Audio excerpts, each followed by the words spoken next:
First of all, let me get your name. My name is Charles Lumpkin. People call me Charlie. Lumpkin? Yes, sir. Okay. And how are you related? I am Roland Settlemeyer's brother-in-law. I'm married to Roland's sister, Angelica. Tell me about this case. How did it affect you and your family? It affected us all tremendously in the sense that Roland, Mindy, Harley, and Sophie, that family, that core family itself was just really good, wholesome, God-fearing people. They set examples for a lot of people how to live your life, and they were just good people, and their death was just so preventable. Roland grew up in Germany, served through the missions, and basically that's where he met his wife. Correct. He served in the military. He was actually in the special forces and a paratrooper with the German military. Eventually, once he left that after 6 years of service, he then became interested in being a pilot, and he received his pilot's license in Germany, and eventually made his way to Africa and did mission work for, I believe it was 8 or 10 years. And met his wife there. Correct, and met Mindy there working for a separate company, but they ended up crossing paths, and the love story began, I guess. What about the kids? Tell me a little bit about the kids. What can you say? I mean, you know, at the time of their death, they were 4 and 6, and they were your typical rambunctious, very active, 4 and 6 years old. They just always full of energy, always feeding off each other in the sense of the energy level itself, and they were just typical fun-loving kids. They're just out looking to have a good time. Their biggest worry in life is what time they have to go to bed and whether or not they got to eat something they don't want to. What was it like sitting through this trial? I mean, this has been 18 months, I believe? Correct. I think it's been 18, 19 months Somewhere now. around We're there. coming up on that. Almost 2 years. What was Correct. it like sitting through this trial? It was something that I wouldn't say we hoped could get resolved before it went to trial, because to believe that Mr. Cooper was just going to admit to guilt was far-fetched and hard to believe that that would happen, so we didn't anticipate that. So we were prepared for a trial. It was postponed a couple of times, and of course when you get something like that serious in your life, you just want to, let's get it over with, let's move forward. Well, finally that day came.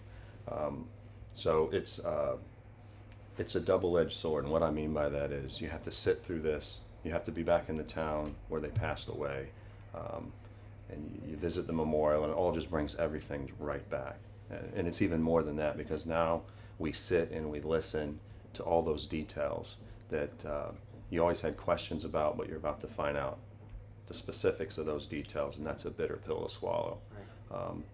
But what was more disturbing for me and my family is I expected some type of remorse from Mr. Cooper sitting there, something that even if he were innocent, you would even see from an innocent person that they were sorry for what happened, and that never happened. Just as painful as the loss and the memory and reliving all this was the pain of watching him show no signs of remorse at all. That was painful too. Absolutely. So there were some of the things, and you'd even mentioned it in your impact statement, Mm-hmm. the telephone calls that we heard, and just some of the disrespect that Mr. Cooper had shown the Mm-hmm. Settlemeyer family and even those 2 teenagers. Specifically, what was that like sitting through the trial? I mean, you and your family, for the most part, kept you guys' composure. We kept our composure. My wife didn't at that one part. I don't know if you were there for that, Yes. when Mr. Cooper had made the absolutely absurd statement that Roland and his family were poor, and mentioned about the type of vehicle they were in. I think it even went as far as to say, well, they're gone now, or something like that. Something that was just over. Why somebody would say that is beyond me. We didn't know. We had no idea those tapes were out there, and when it was said, it was very painful. I did maintain mine. My wife obviously became upset, and so did my daughter. My wife, to the point where she went outside, and that was a knife in the heart.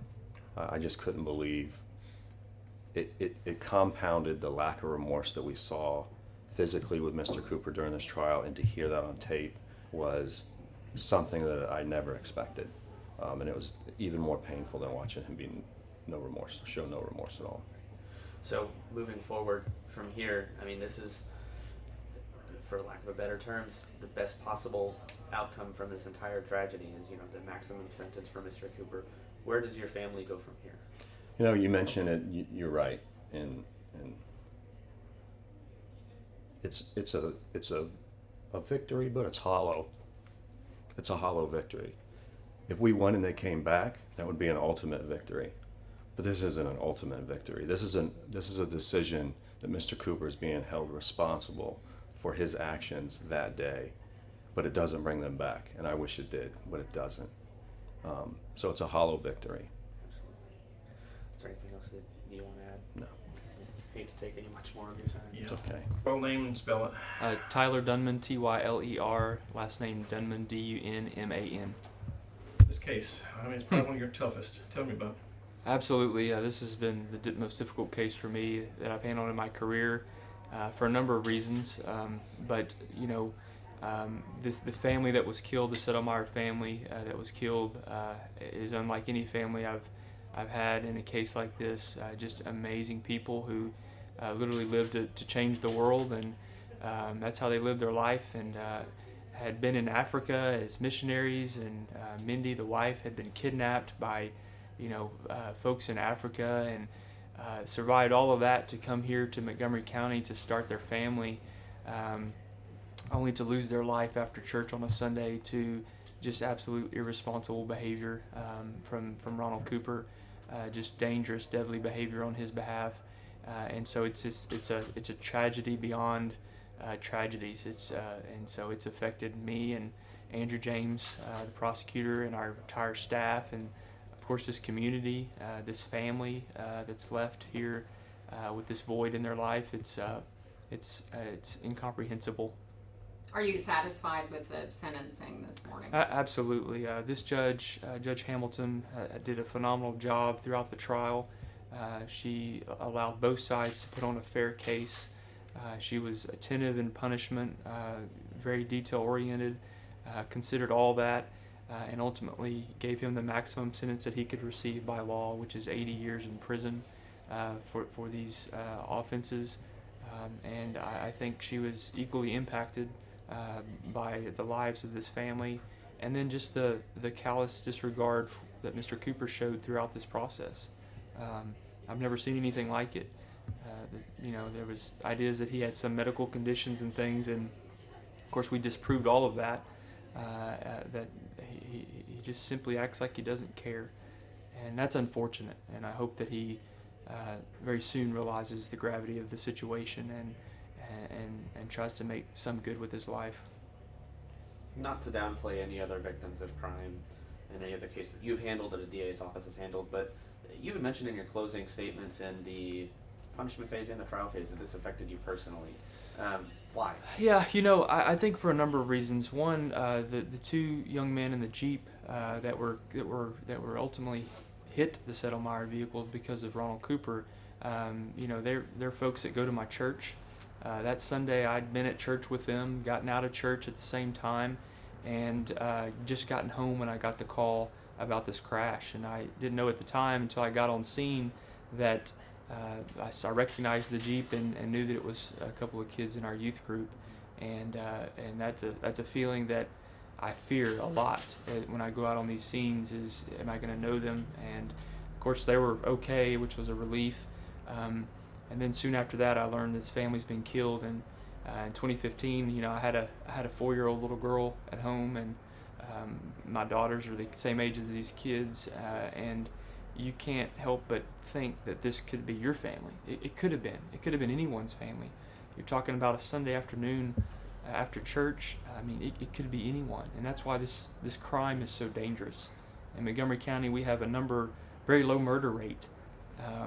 And some of the people that are killed oftentimes have put themselves in that situation, and it doesn't make it right. But when you look at a case like this, these are truly innocent victims. They're just trying to get home from church, and that's what these intoxication manslaughter cases are about. These people are they're just like anyone else, and that's why we're so committed in Montgomery County to fighting this. Whether it's drugs or alcohol, it continues to kill people in this county. We lead the state, and I don't know what it's going to take, but we're going to continue to fight hard on these cases and seek maximum punishments and bring justice for these families. So shifting gears, last question from me. Shifting gears to Dr. Soccer. Sure. Where do you guys go from here? Where are you guys at on that case right Yeah, that's a pending case. We have a whole separate team of highly skilled folks involved in that. It's a large case. It's very complex. It hadn't been set for trial yet. I think it would probably be next year before it gets tried.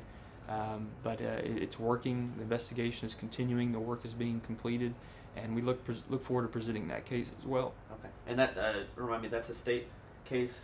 Correct. Does he also have federal charges against him? He does not have any federal charges at this time pending. Okay. It's state charges here in Montgomery County. Okay. But it was shown during trial that that's where he got some of his pills. Correct. That's where we knew Dr. Soccer had prescribed Ronald Cooper pills. If you recall, we found the pills on the scene with Ronald Cooper, and literally the next day we executed a search warrant at Dr. Soccer's office and shut it down.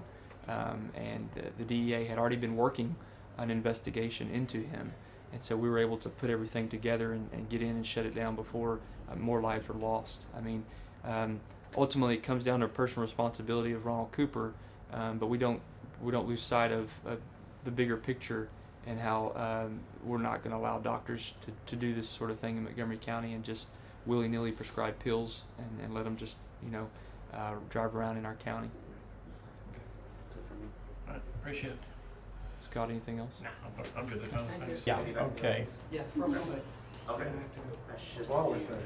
you. You can bring the food to him. Oh, yeah. Yeah, To you, yeah, But- just, between yeah. the two of us, I got Okay. it. All right, first of all, your name Amber Spurlock, Spurlock. and your defense for Mr. Cooper. Defense for Mr. Cooper with Tad Nelson, TAD, like a tadpole.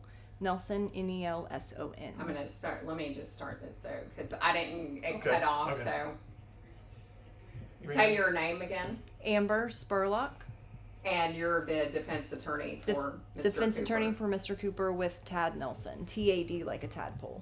Well, first of all, your reaction to Ronald Cooper being found guilty, and then the 80-year sentence given today. For the trial itself, we had two good issues that I think we really put our effort toward: the intoxication and then the cause of the accident. I feel good as far as our ability to come in here and really know the state's evidence and have some sort of defense on that. The jury we were able to talk to after the verdict, and they took everything seriously. They really respected the process. They considered all of the evidence, everything that we brought from our experts, as well as everything that the state brought. And at the end of the day, even though we got a guilty verdict, I don't think you could have asked for anything more from the jury. So I'm very pleased with how they took their role. And as Tad said in his closing argument, the system works, and we do believe in it, and I am very appreciative to the jury for that, for taking it seriously. As far as the sentence, clearly the sentence didn't go quite as well as we would have liked. He was maxed out on everything. The state had filed a motion to stack the sentences, and the judge granted it. At the end of the day, sentencing was kind of a painful process. There was a lot of bad that had come out. A lot of things that showed Mr. Cooper has been struggling with issues for quite a while and not getting the help that he needed. So I completely understand the judge's verdict on the sentencing.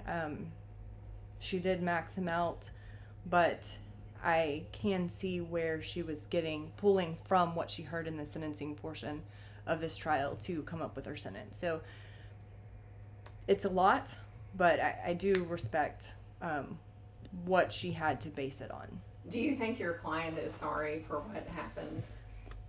I think he is sorry. I'm not sure that he still understands the gravity of what has happened and what is happening.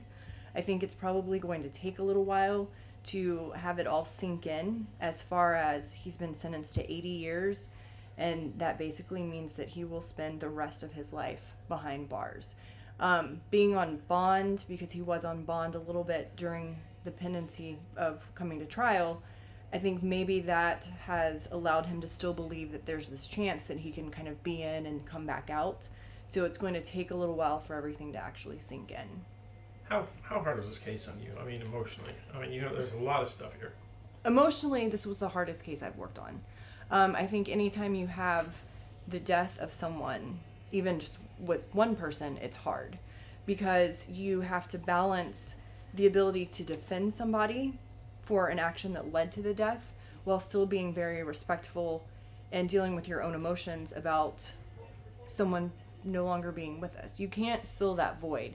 Nothing that we can do, even if we get a guilty verdict for us, is going to help the family who's suffering the loss.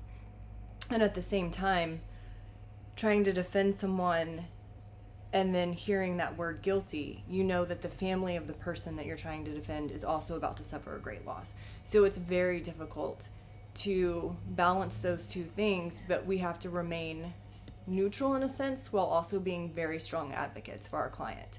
So emotionally, it's hard. It's very hard. All right, appreciate it. Thank you. A fun run? Is it a 5K? Last year we did a 5K, and this year